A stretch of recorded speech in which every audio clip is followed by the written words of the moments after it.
이 시간에 제가 기록된 말씀을 중심으로 증거 장막의 성전이 언제 열리는가 이런 제목으로 말씀을 증거하겠습니다. 오늘 제가 신천지에서 가장 핵심적으로 주장하는 그 내용을 우리가 기본적으로 깨달아야 되는 그런 내용을 제가 핵심적으로 간략하게 증거하게 하고자 합니다. 먼저 이제 신천지 교주 이만희 씨는 자신이 마태복음 11장 27절에 계시를 받은 자다 이렇게 말하고, 계시록의 주인공인 사도 요한과 같은 그런 대현의 사자다 이렇게 말합니다. 사도 요한이는 계시를 받은 적이 없습니다. 계시록은 계시록 1장 1절에 보게 되면은 예수 그리스도의 계시라. 이 계시록은 예수 그리스도의 계시입니다. 이는 하나님이 그에게 주사, 하나님이 그에게 주사한 예수에게 주사 반드시 속해 될 일을 그 종들에게 보이시려고 그 천사를 그 종 요한에게 보내요. 다 같이 그 종 요한에게 보내요. 지시하신 것이라. 사도 요한이는 계시를 받은 게 아닙니다. 지시를 받은 것에 불과합니다. 계시록은 예수 그리스도가 하나님께부터 받은 그 계시를, 사도 요한이는 지시를 받은 것에 불과합니다. 그래서 사도 요한적인 자로서 계시를 받았다 하는 것은 성경적으로 잘못된 것입니다. 신천지의 가장 핵심이 뭐냐면은 신천지 교회 그 이름에 있습니다. 신천지 예수교 증거장막 성전은 계시록 15장 5절을 근거해서 증거장막 성전이 출현했다 이렇게 말합니다. 그러므로 계시록 15장 5절을 근거해서 증거장막 성전이 열렸다는 거예요. 그 증거장막 성전에서 신약 성경 예언한 약속의 목자 구원자 이만희 씨가 출현해서 12지파를 창설해서 지금 14만 4천을 인을 치고 있다. 그리고 지금 34년째 계시록 10장 7절에 예언된 7째 나팔을 불고 있다. 이렇게 말을 하고 있습니다. 네. 이 내용이 얼마나 무식하고 엉터리라는 것을 오늘 여러분들이 깨달아서 신천지에 미혹된 많은 사람들을 바로 인도할 수 있는 그런 사명과 역할을 하시기를 바랍니다. 먼저 이 증거장막 성전은 언제 열리느냐? 왜 열리느냐? 증거장막 성전이 열리면 어떠한 일이 벌어지느냐? 사실 증거장막 성전이 열리면은 구원자가 나오는 것이 아니고 재앙을 가진 7천사가 나오게 되어 있습니다. 그 계시록 15장 5절에 보면은요. 또 2일 후에 내가 보니 하늘의 증거장막의 성전이 열리며 7 재앙을 가진 7천사가 성전으로부터 나와 맑고 빛난 세마포옷을 입고 가슴에 금띠를 띠고 네 생물 중에 하나가 세세에 계신 하나님의 진노를 가득히 담은 금대접 7을 그 7천사에게 주니 그러고 그 뒤에 16장 1절에 보게 되면은 그 7천사가 하나님의 진노의 7대접을 땅에 쏟게 됩니다. 그러면 증거장막의 성전이 열리면은 구원자가 나오는 것이 아니고 7 재앙을 가진 7천사가 나옵니다. 증거장막 성전이 열리면은 증거장막 성전이 왜 열리느냐? 증거장막 성전은 마지막 재앙을 행하기 위해서 증거장막 성전이 열리는 거예요. 그 마지막 재앙이라는 것은 뭐예요? 그 앞에 많은 재앙이 있다는 겁니다. 그 많은 재앙을 행하고 나서 마지막으로 재앙이 하나 남아 있어요. 그게 7 대접의 재앙입니다. 그 마지막 7 대접의 재앙을 행하기 위해서 증거장막 성전이 열리는 겁니다. 계시록 15장 1절에 보시면요. 또 하늘에 크고 이상한 다른 이적을 보매 일곱 천사가 일곱 지향을 가졌으니 따라해 보세요. 다시 곧 마지막 재앙이라. 하나님의 진노가 이것으로 뭐한다? 마치리로다. 그럼 마지막 재앙이라고 했으니까 그 마지막 재앙이라는 그 앞에 재앙이 많이 있다는 거예요? 없다는 거예요? 있다는 거죠.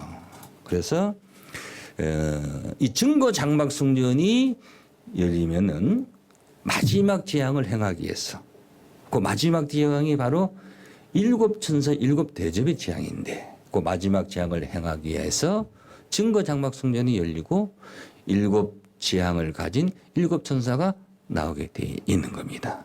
그러므로 증거 장막의 성전이 열릴 때는 구원의 역사가 있는 것이 아니고 마지막 재앙을 행하기 위해서 일곱 재앙을 가진 일곱 천사가 출현을 하게 된다는 겁니다. 그럼 이 증거 장막 성전이 언제 열리느냐에 관해서 이제 계시록을 중심으로 제가 증거해 드리겠습니다. 먼저 계시록 7장을 보세요. 계시록 7장.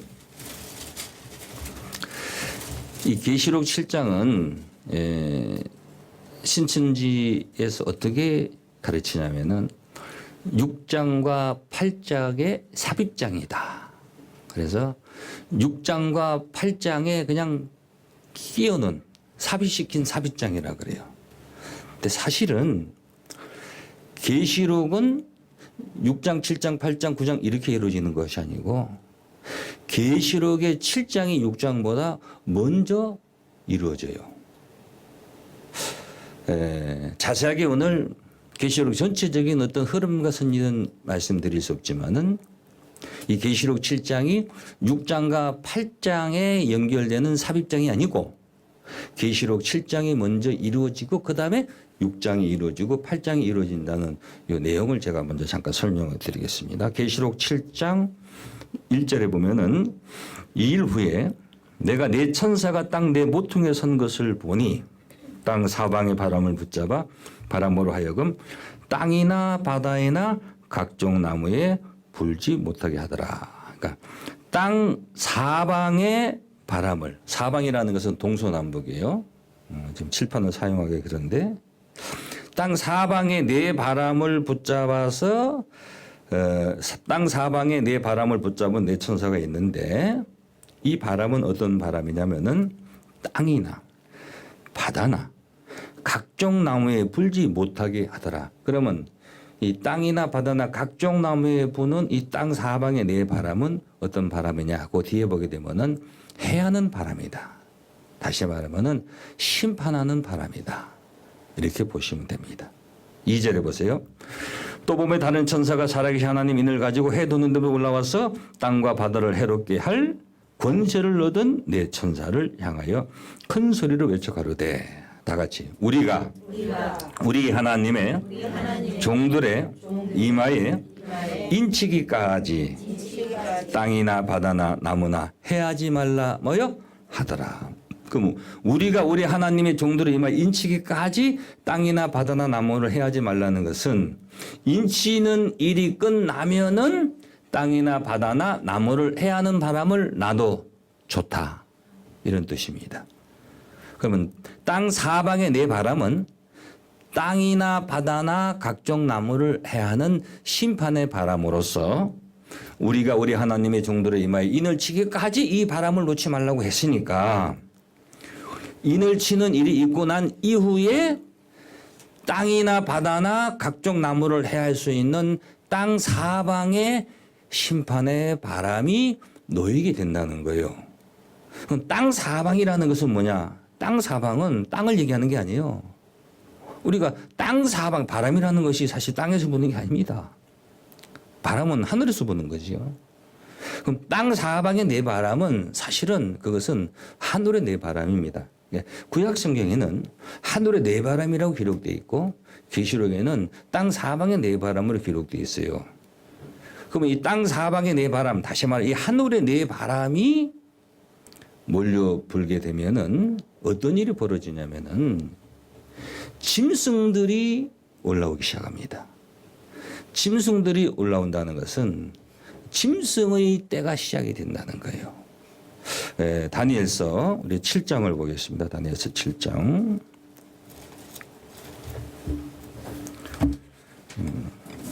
2절 보세요.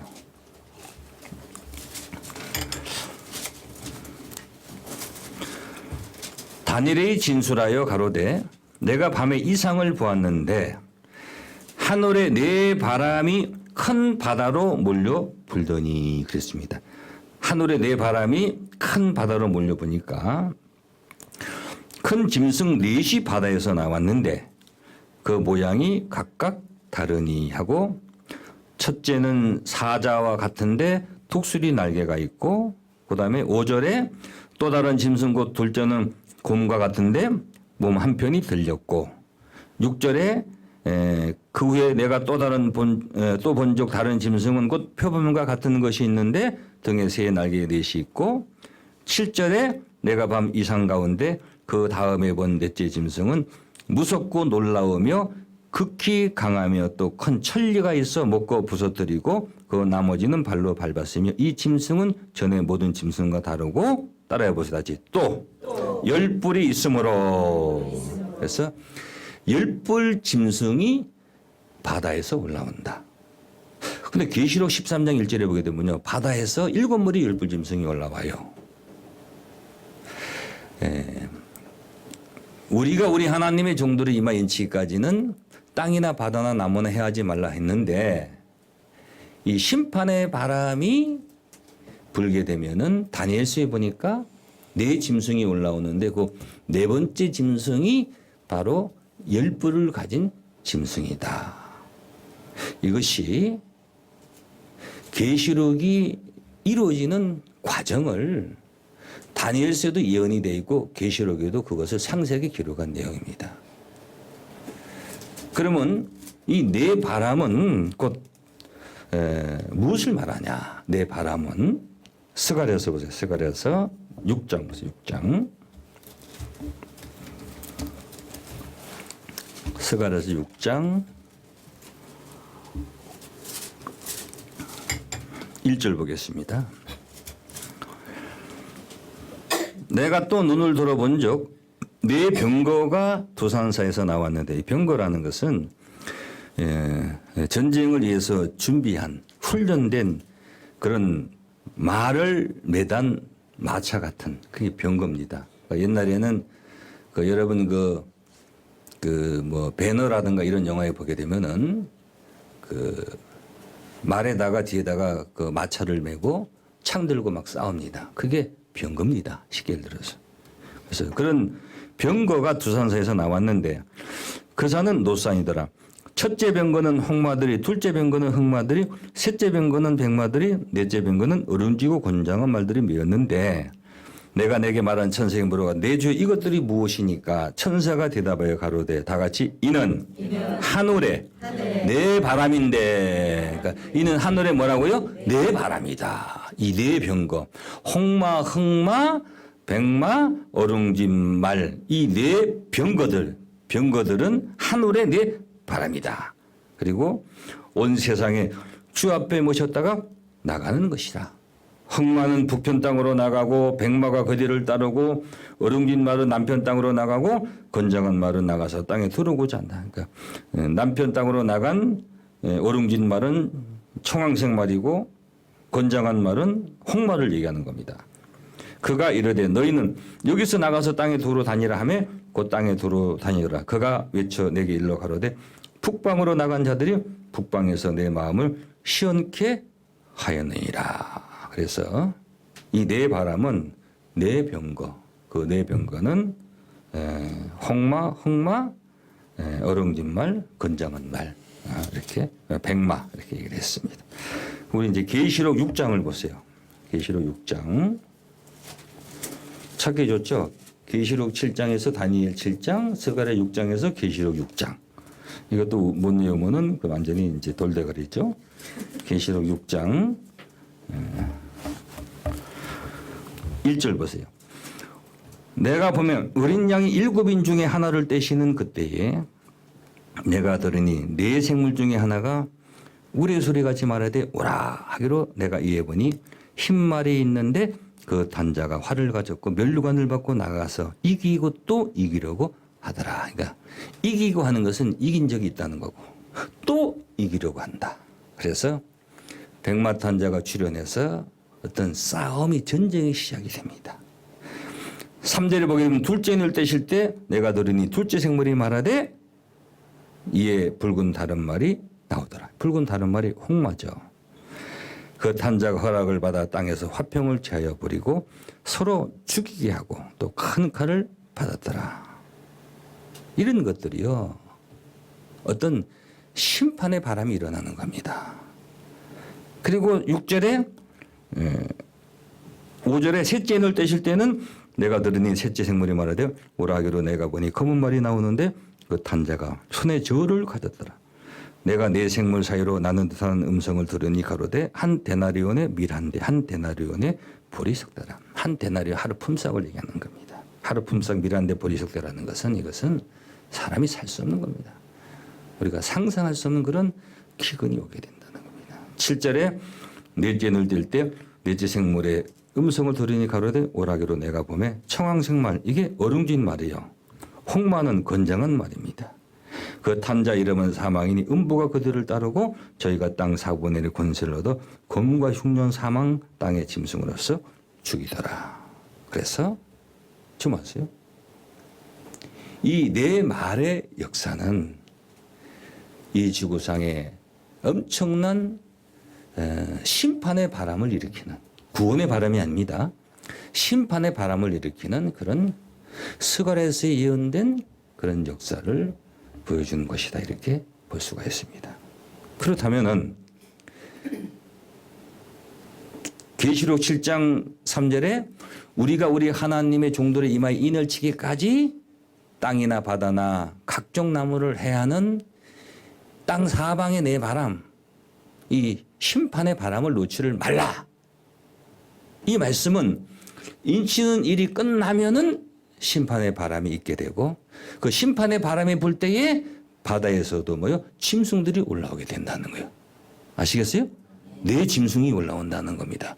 그 네 짐승의 네 번째 짐승이 10뿔 가진 짐승이 계시록 13장 1절 보게 되면 바다에서 올라오는 7머리 10뿔 가진 짐승이라는 겁니다.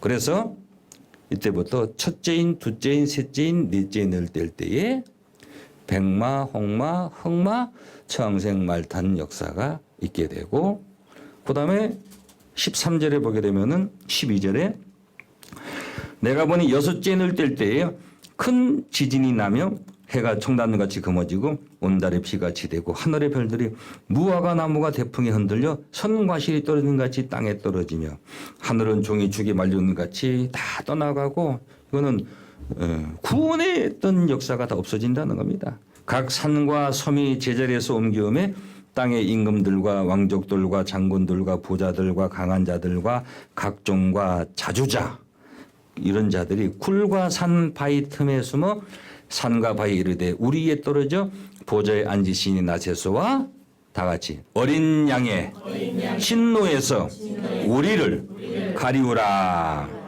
그들의 진노의 큰 날이 이르렀으니 누가 능히 소리하더라. 그래서 여섯째 인은 바로 어린 양 예수의 진노다.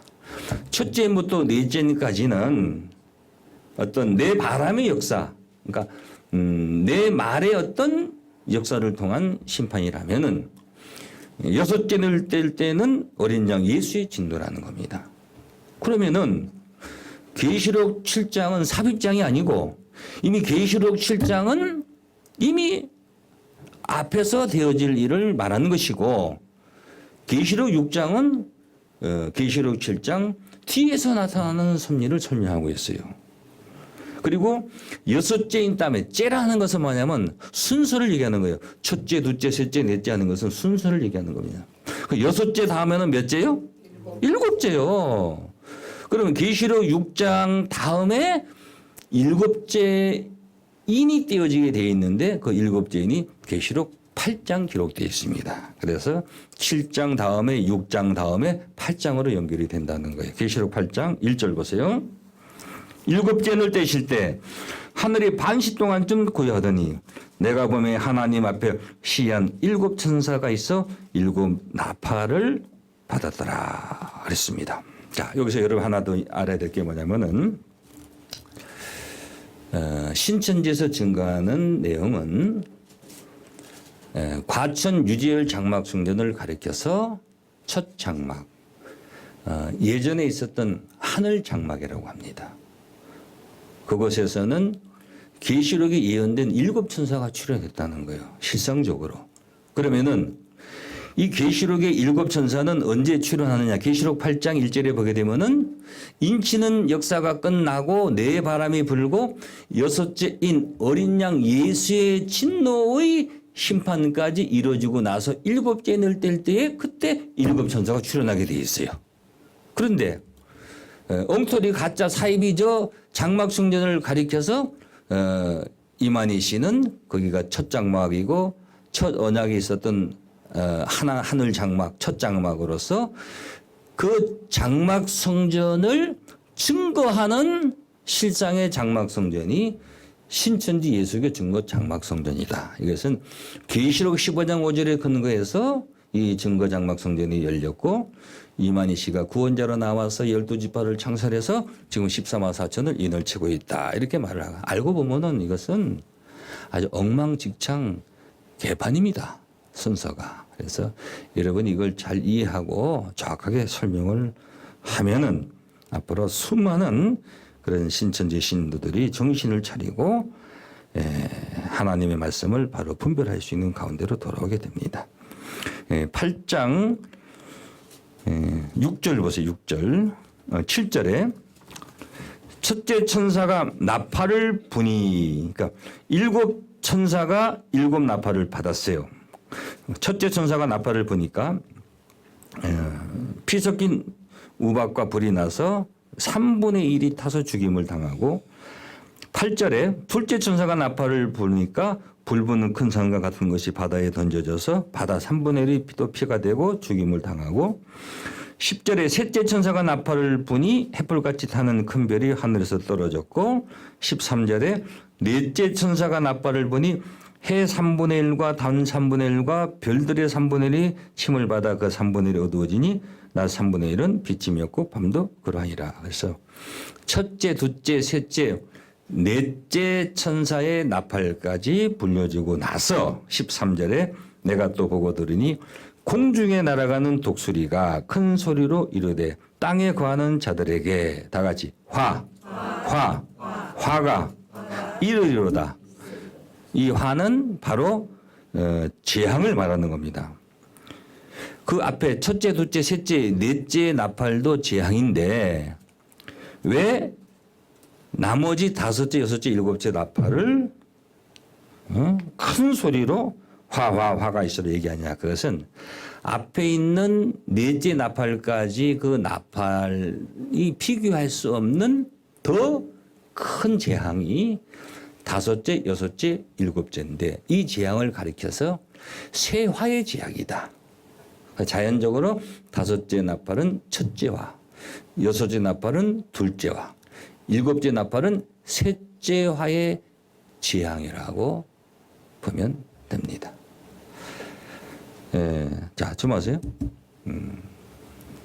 계시록에는 7인의 재앙이 있어요. 그 7인의 재앙이 7째 인을 가리켜서 7 나팔의 재앙이라 그럽니다. 7째 늘 뗄 때 7 천사가 7 나팔을 받으니까 7째 인은 7 나팔 재앙입니다. 그리고 첫째, 둘째, 셋째, 넷째 나팔은 그냥 나팔이고 다섯, 여섯, 일곱째 나팔을 가리켜서 세 화의 재앙이다. 다섯째는 첫째와, 여섯째는 둘째와, 일곱째는 뭐요? 셋째와. 여러분이 알고 나면 굉장히 쉽고 간단한데 신천지 사람들은 첫째와 둘째, 셋째가 뭔지도 몰라요. 그러면 그 뒤에 9장 1절에 다섯째 천사가 나팔을 불매 그랬죠? 계시록 9장 12절 보세요. 12절. 첫째 화는 지나갔으나 그러면 다섯째 나팔이 몇째 화라는 거예요? 첫째 화라는 거죠. 보라 아직도 이후의 화 둘이 이르리라. 너무 여러분 설명을 정확하게 자세히 너무 잘해주니까 여러분들이 쉽게 생각하는데 모르는 입장에서는 이게 굉장히 어려운 겁니다. 그러면 다섯째 나팔 이 첫째 화 때 어떤 일이 벌어지냐면요. 인맞지 아니한 자들을 심판해요. 그렇다면은 다섯째 나팔 첫째 화 때 인맞지 아니한 자들을 심판한다는 것은 이미 그 전에 인치는 역사가 끝났다는 거예요. 계시록 9장 4절 보시면은 저희에게 이르시되 땅에 푸른 것이나 풀이나 각종 수목은 해하지 말고 다시 오직 임하여 하나님의 입맞지 아니한 사람들만 해하라. 그러니까 입맞지 아니한 사람들만 해하라는 것은 이미 인치는 일이 뭐 했다는 거예요? 끝났으니까 입맞은 자와 입맞지 아니한 자를 구분하는 거 아니에요. 요거 내가 그 신천지 전도사한테 엊그저께 얘기를 했더니 뭐라 그러냐면은 이거는요 계시록에서 말한 그 인이 아니고 가인이 맞은 인이래. 그러면 잘도 갖다 둘러 대더라고. 예, 가인이 맞은 인은 그게 계시록에 왜 나와요? 가인이 맞은 인이. 계시록에서 말하는 인은 오직 딱 하나요. 입 맞은 자의 수를 들으니 14만 4천이라. 그것은 14만 4천이라는 그 인친 수를 얘기하는 거지. 여기서 계시록에 가인의 수가 왜 나와? 예? 가인이 그 받은 표, 그거 아무 상관이 없는 겁니다. 그래서 입 맞지 아니한 사람들만 해야라 하는 것은 인치는 일이 이미 앞에 뭐요? 이루어졌다는 겁니다. 다시 말하자면은 계시록 9장 1절 4절에 기록된 계시록 9장 1절에서 12절에 기록된 내용은 바로 다섯째 나팔 첫째 화의 내용인데 다섯째 나팔 첫째 화 때는 입맞지 아니한 자들만 해야 하는 심판이라는 것을 깨닫기 바랍니다. 그다음에 12절에 첫째 화는 지나갔으나 보라 아직도 이후의 화가 둘이 이르리라. 여섯째 천사가 나팔을 불매 그랬어요. 그리고 한 장 넘겨서 11장 14절 보세요. 둘째 화는 다 같이 둘째 화는 지나갔으나 보라 셋째 화가 속히 이르는도다. 그러니까 여섯째 나팔은 둘째 화가 되는 거예요. 그 여섯째 나팔 둘째 화 때는 어떤 일이 벌어지느냐 하게 되면은 계시록 11장 3절 보세요. 내가 나의 두 증인에게 권세를 주리니 굵은 베옷을 입고 1260일을 예언하리라. 이는 이 땅의 주 앞에 섰는 두 감람나무와 두 촛대니 그랬어요. 자, 주목하세요. 신천지 이만희 총회장이 처음에 홍종이라는 사람하고 두 감람나무로 출연을 했어요. 1980년 3월 14일부터 신천지가 시작이 됐고 1984년 3월 14일부터 공식적인 창립이 시작됐는데 이만희 씨가 홍종이라는 사람하고 두 감람나무 출연했어요. 그리고 나서 감람나무 출연하고 나서 신천지 증거장막 성전이 열렸어. 1984년 3월 14일 날. 이 순서가요. 욕망이라. 분명히 계시록에는 계시록 7장 3절에 인치는 일이 끝나고 하늘에 네 바람이 불고 그 네 바람이 불면은 짐승이 네 짐승이 출현하고 그리고 또 그 네 바람의 역사를 통해서 이 땅에 심판의 역사가 시작이 된단 말이에요. 그 첫째부터 여섯째 인까지 있고 나서 일곱째 인을 뗄 때 일곱 천사가 일곱 나팔 받아서 첫째부터 넷째 나팔 이루어지고 다섯째 첫째 화 때에 입맞지 아니한 자들만 심판하고 그리고 여섯째 나팔 둘째 화 때 두 감람나무가 나오는데 이만희 씨는 증거장막 성전이 열리기 전에 두 감람나무가 출현해가지고 증거장막 성전이 열려서 12지파를 창설해서 14만 4천을 인을 친다고 합니다. 그러니까 아주 우리가 계시록을 정확히 알고 나면은 완전히 그냥 엉망진창입니다. 그러면 여섯째 나팔, 둘째 화의 재앙이 이루어지고 마지막 남은 게 뭐냐? 그게 셋째 화입니다. 이 셋째 화의 재앙은 곧 일곱째 나팔 때 이루어집니다. 그러니까 일곱째 나팔을 셋째 화의 재앙이라고 하는 거예요.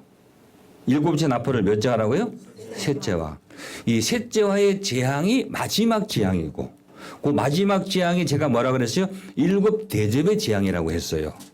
그러면은 일곱째 이는 일곱 나팔의 재앙이고 일곱째 나팔은 셋째 화로서 일곱 대접의 재앙이요. 요게 마지막 재앙이요. 아시겠어요? 아멘. 그러면은 그 마지막 일곱째 대접의 재앙까지 끝내고 세상 나라가 그리스도의 나라가 되고 이 세상이 새롭게 해야 되는데 일곱째 나팔을 불 때에 셋째와의 재앙을 행하기 전에 하나님이 어떤 일을 행하냐 하게 되면은 홀은 변화를 이루고 세상 나라를 그리스도의 나라를 만들어버려요. 그런 내용 한번 보겠습니다. 계시록 11장 15절에 일곱째 천사가 나팔을 불매 하늘에 큰 음성이 나서 가로되 다 같이 세상 나라가 우리 주와 그 그리스도의 나라가 되어 그가 세세토록 뭐한다? 왕노릇한다. 아직 셋째와 재앙을 행하지 않았어요. 그러니까 세상 나라가 그리스도의 나라가 되고 그 18절에 보게 되면은 이방들이 분노함에 주의 진노가 임하여 죽은 자를 심판하시며 종 선지자들과 성도들과 또 물은 대수하고 주의 이름을 경외하는 자들에게 상 주시며 또 땅을 망하게 하는 자들을 멸망시키실 대로소이다. 그래서 세상 나라가 그리스도의 일곱째 나팔을 불 때 세상 나라가 그리스도의 나라가 되고 이제 땅을 망하게 하는 자들을 멸망시키기 위해서 셋째와 일곱 대접의 재앙을 행하는 줄로 믿습니다. 계시록 10장 하나 잠깐 먼저 참고를 보세요. 하나 더. 계시록 10장 7절에 보면요. 일곱째 천사가 소리내는 날 그 나팔을 불게 될 때에 하나님의 비밀이 그 종 선지자들에게 전하신 복음같이 이루리라. 그럼 일곱째 나팔은 셋째와의 재앙이라 그랬잖아요. 그럼 일곱째 나팔을 불 때에 셋째와의 재앙을 행하기 전에 그 일곱째 천사가 소리내는 날 일곱째 나팔 때에 하나님의 전하신 그 복음이 있어요. 그 비밀이 복음과 같이 이룬다. 그러면 일곱째 나팔 때 이루어지는 그 복음의 비밀이 뭐냐? 이 고린도전서 15장 보세요. 고린도전서 15장.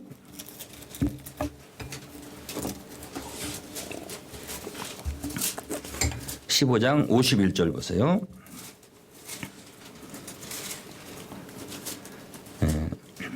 51절 50절부터 보면은 형제들아 내가 이것을 말하는 혈과 육은 하나님 나라를 유업받을 수 없고 또 썩은 것은 썩지 않은 것으로 유업받지를 못하느니라. 그러니까 혈과 육은 하나님 나라를 절대 유업받을 수가 없어요. 썩은 것은 썩지 아니한 것으로 절대 유업받을 수가 없어요. 그런데 51절에 보라 내가 너에게 비밀을 말하노니 우리가 다 잠잘 것이 아니요 마지막 나팔에 요 마지막 나팔이 계시록에는 나팔이 딱 7개뿐이요. 그 마지막은 몇째요? 7째.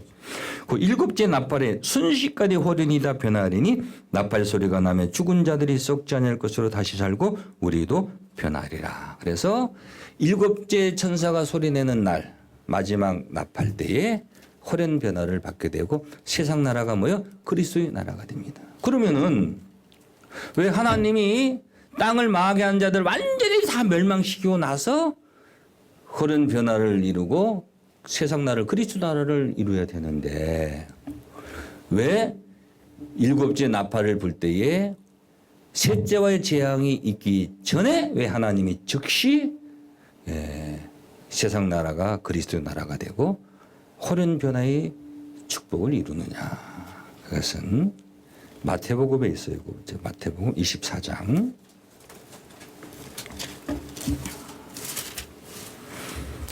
24장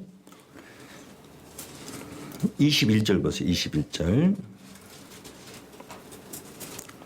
이는 그때에 큰 환란이 있겠습니다. 창세로부터 지금까지 이런 환란이 없었고 후에도 없으리라. 그러니까 전에도 없고 후에도 없으니까 전무후무한 환란이 있는데 그 날들을 감하지 아니할 것이면, 감한다는 것은 뺀다는 거예요. 감하지 아니할 것이면 다 같이 모든 육체가 구원을 얻지 못할 것이나 그러나 택하신 자들을 위하여 그 날들을 감하시리라. 그러니까 택하신 자들의 육체의 구원을 위해서 그 날들을 뭐 해준다? 감해주는 것은 빼준다는 거예요. 그래서 7 대접의 재앙을 빼준 거예요. 그러니까 7째 나팔을 불 때에 7 대접의 재앙, 곧 셋째화, 마지막 재앙을 통해서 하나님이 완전히 땅을 망하게 한 자들을 멸망시키기 곧 직전에 7째 나팔 때 세상 나라가 그리스도의 나라가 되고 호련 변화의 축복을 이룬 것인 줄로 믿습니다. 택하신 자들의 육체의 구원을 위해서. 그렇다면 순서가 뭐냐? 세상 나라가 그리스도 나라가 이루어지고 난 이후에 마지막 셋째와 7 대접의 재앙을 행하는데 그 마지막 재앙을 행하기 위해서 증거 장막 성전이 열리는 겁니다. 우리 계시록 이제 15장 보세요. 15장. 계시록 15장 1절 보세요. 또 하늘에 크고 이상한 다른 이적을 보며 7 천사가 7 재앙을 가졌으니 곧 마지막 재앙이라. 하나님의 진노가 이것으로 뭐한다? 마친다. 이것으로 끝나니까 무슨 재앙이요? 마지막 재앙이지. 그 15장 5절에 이일 후에 내가 보니 하늘에 증거 장막의 성전이 열리며 7 재앙을 가진 7 천사가 성전으로부터 나와 맑고 빛난 세마포옷을 입고 가슴에 금띠를 띠고 네 생물 중에 하나가 셋에 계신 하나님의 진노를 가득히 담은 금대접 7을 그 7 천사에게 주니 하고 계시록 16장 1절에 7 천사에게 말하되 너희는 가서 하나님의 진노의 7 대접을 땅에다가 뭐하라? 쏟으라. 그래서 그 뒤에 7 대접의 재앙에 관해서 계시록 16장에 자세히 기록되어 있습니다. 그러므로 증거 장막 성전은 언제 열리느냐? 인치는 역사가 끝나고 이 세상에 심판의 바람이 있게 되고 그때 짐승의 역사가 또한 시작이 되게 되고 그 마지막 7째인 7째 나팔 때에 세상 나라가 그리스도 나라가 이루어지고 난 이후에 7 대접의 재앙, 그 셋째와의 재앙을 행하기 위해서 증거 장막 성전이 열리는 것인 줄로 믿습니다. 그러므로 증거 장막 성전이 열릴 때는 인치는 역사도 이미 끝났고 구원의 역사가 없다는 겁니다. 땅을 망하게 한 자들을 완전히 멸망시키기 위한 마지막 7 대접의 재앙을 행하기 위해서 증거 장막 성전이 그때 열리는 겁니다. 깨닫기를 바랍니다. 그래서 하나님의 영광과 능력을 인하여 성전의 연기가 차게 되면 7 천사의 7 재앙이 마치기까지는 성전의 능이 들어갈 자가 없다고 했는데 증거 장막 성전이라고 하는 신천지는 그 안에서 구원자가 나올 수도 없는데 구원자가 나왔고 이미 인치는 역사가 끝났어야 되는데 그 증거 장막 성전 열린 후에 인을 친다고 하고 있고 그 성전 안에서 예배를 드릴 수가 없는데 어느 누구 들어갈 수 없다고 했는데 여기가 증거 장막 성전이 아무나 모든 사람 다 오라고 뭐요? 외치고 있다는 겁니다. 이것은 성경이 아주 무식하다는 겁니다. 그래서 이 증거 장막 성전 출현의 그 때와 시기 이 말씀 하나만 가지고도 수많은 신천지 신도들이 하나님의 바른 말씀으로 돌아올 수 있는 그런 길을 저 여러분이 확실하게 여시기를 바랍니다.